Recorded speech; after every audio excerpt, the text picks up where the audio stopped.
ukukhohlisa abantu athi umuntu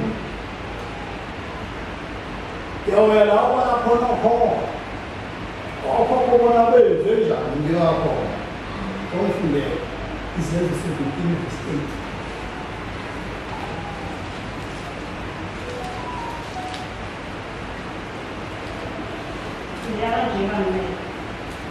Kepha bethusa isikhulu nabaphathimuli abezwa lokho. Izenzo 13 hayi izenzo 17 verse 8. Verse 8 3 ya izenzo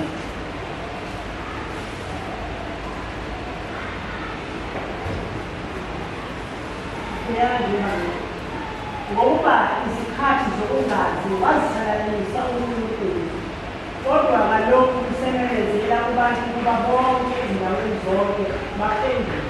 Amen. Izikhathi zongazi wazithalalisa uNkulunkulu, ngoba uNkulunkulu weqiniso akafuni ukwehlulela umuntu emahlulela ngento angayizwanga, emahlulela ngento angakazi azayibone, engakazi ezikhulunywe kuyena.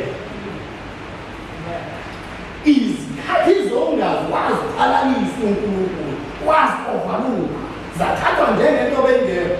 Abantu kabathi ngiya kwabamithi, ngiya okhokho, hayi uNkulunkulu wazithalalisa lezo zikhathi zongazi. Ufuna abantu manje ukuthi bonke abaphendule. Icala manje lisele emntwini ngamunye.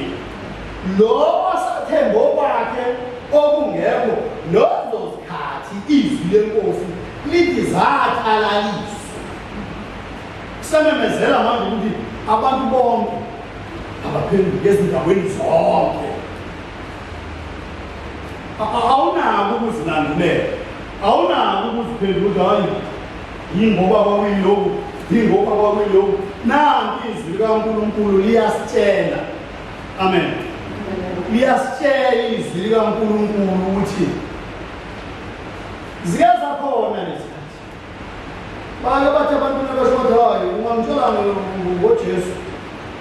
Okhokho bamba benze njani bona ngoya khona hayi zathalaliswa. Amen. Umuntu oselenkingeni wena zathalaliswa, uNkulunkulu wazikhohlwa, zashiwa kanjalo. Umuntu onecala nguwe, umuntu oselenkingeni nguwe. Inkinga yakho eseyixazululile kodwa umuntu ukuthi ixazulule. Ngoba nabaJuda babengayiboni ukuthi hayi inkinga yakho seyixazulule. Lo mthetho nabaprofeti abafundisana ngawo isidlulile indawo yabo, isiphelile. Uthi Isaiah 42 verse 9 athi umfundi Isaiah 42 verse 9 umfundele